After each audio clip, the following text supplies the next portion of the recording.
dimutilasi dan dagingnya dijual di kedai makanan sampai nggak sengaja termakan sama warga dan dijadiin rendang.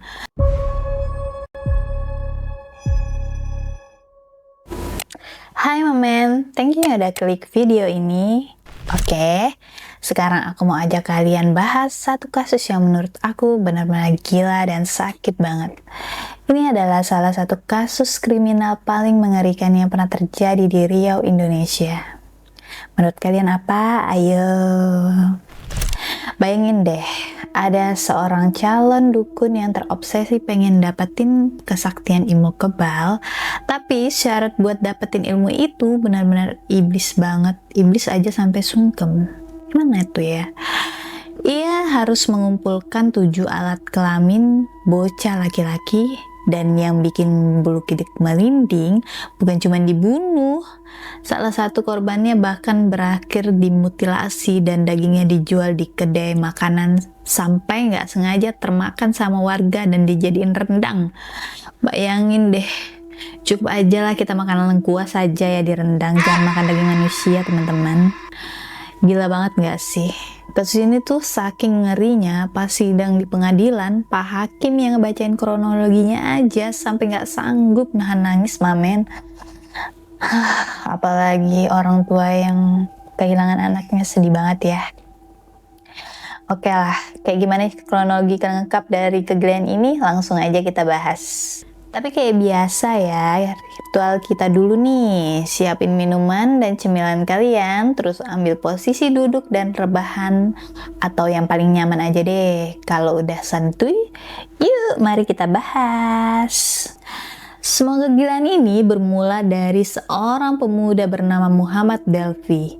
Delvi ini sebenarnya anak dari seorang dukun terkenal di desa Perawang, Kabupaten Siak, Riau, yang bernama Baharudin Tanjung. Nah, di tahun 2000-an, bapaknya ini emang dihormati banget sama warga sekitar, karena dianggap punya ilmu kebal dan bisa nerawang penyakit. Penyakit apa aja bisa disembuhkan bapaknya. Otomatis profesi bapaknya ini jadi sumber duit yang lumayan banget buat keluarga mereka. Bayangin deh, cari duit dengan gampang ya. Pasti semua orang mau dong, aku juga mau. Nah, si Delvi yang cuma lulusan SD dan sempat putus sekolah sejak SMP ini benar-benar kagum dan terobsesi sama sosok bapaknya. Ia pengen banget dihormati dan punya banyak uang kayak bapaknya. Karena bapaknya ini udah mulai sakit-sakitan, si bapak ini berniat menurunin ilmunya ke Delvi. Dan Delvi juga mau, karena dia pingin dapat uang dengan cara gampang. Delvi bahkan sempat dimandiin kembang 7 rupa dari 7 mata air. Tapi satu syarat terakhir yang dikasih bapaknya ini nih, yang sebelum meninggal. Dan syarat inilah yang menjadi awal dari petaka besar. Bapaknya bilang kalau Delvi mau ilmunya sempurna, dia harus mengumpulkan 7 titik atau alat kelamin dari bocah laki-laki yang sehat. Awalnya Delvi ngerasa syarat ini berat banget. Tapi karena dia pengen cepat kaya, malas kerja, kasar dan ambisinya sudah terlanjur di ubun-ubun, dia akhirnya membulatkan tekad yang kuat mengeksekusi syarat gila itu. Ditambah lagi di tahun 2010 ibunya meninggal dan bapaknya makin kritis, lalu pulang ke kampungnya di Bengkalis. Delvi pun ikut kakaknya jualan sate gerobakan di Kabupaten Indragiri Hilir. Disinilah awal mulanya. Iblis di dalam diri Delvi mulai keluar, menggebur-gebur seperti api. Masa sih? Nah, di bulan Januari 2013, Delvi mulai mengincar korban pertamanya. Kebetulan di dekat gerobak satenya itu ada bocah berumur 5 tahun bernama Febrian Della yang sering main ke sana. Karena udah saling kenal dekat, dengan gampangnya Delvi ngajak Febrian buat main ke semak-semak yang sepi. Nah, tanpa ampun di sana Febrian pun dihabisi. Alat vitalnya dipotong pakai cutter dan jasadnya dikubur seadanya. Satu pisang pun berhasil didapat oleh Delvi. Warga dan orang tua korban sempat nyariin, Tapi karena minimnya bukti, Delphi pun lolos dengan mulus tanpa dicurigai sama sekali. Nah, ngerasa aksinya aman, si Delphi pindah ke Kabupaten Siak dan kerja jadi pengantar galon. Di sana, dia sempat kawin lari sama pacarnya sejak SMP yang bernama Dita Desmalasari. Dan jahatnya lagi, si Dita ini malah ikut ngebantu Delphi nyari mangsa selanjutnya demi buru-buru menuntaskan ritual sebelum bapaknya Delphi meninggal.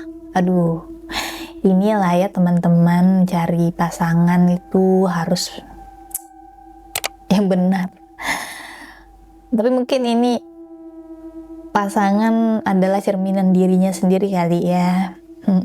Oke.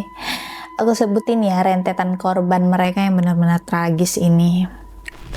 Korban kedua, pada Juli 2013, seorang pria dewasa berkebutuhan mental bernama Aci di Bengkalis. Dia dibawa ke tempat sepi, dieksekusi dan dipotong bagian vitalnya menggunakan cutter. Korban ketiga, Agustus 2013, bocah 9 tahun bernama Al Ihsan. Modusnya diajak mancing, bonceng 3 pakai motor ke sungai yang sepi.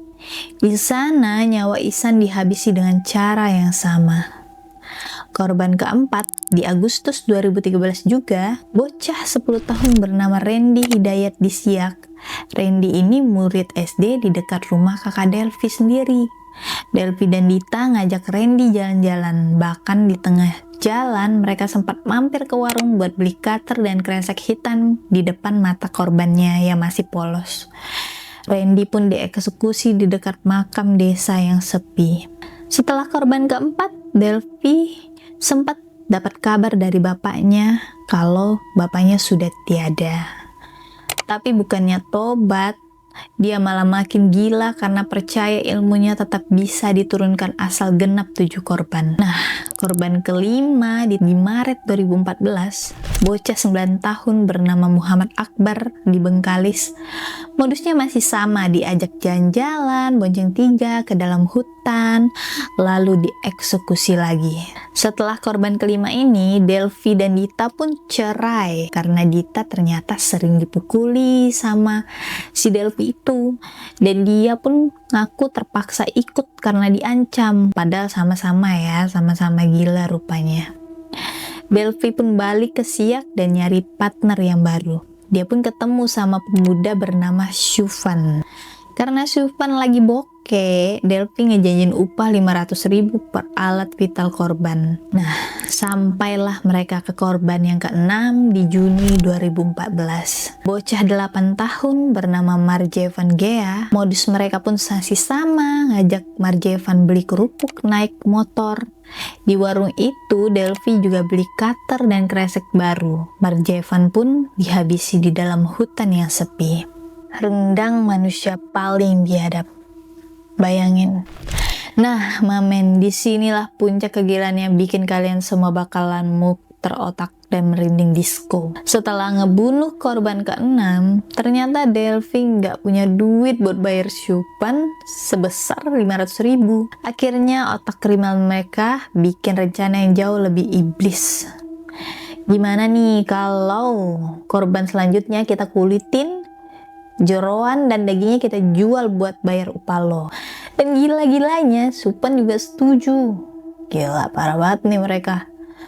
Pertemanan iblis ya kayak. Lalu pada 18 Juli 2014, mereka mengincar korban terakhir mereka, yaitu bocah 10 tahun bernama Fema Silimeva yang lagi main di pinggir sungai. Karena mereka selama ini ngerasa selalu lolos, mereka pun mulai ceroboh.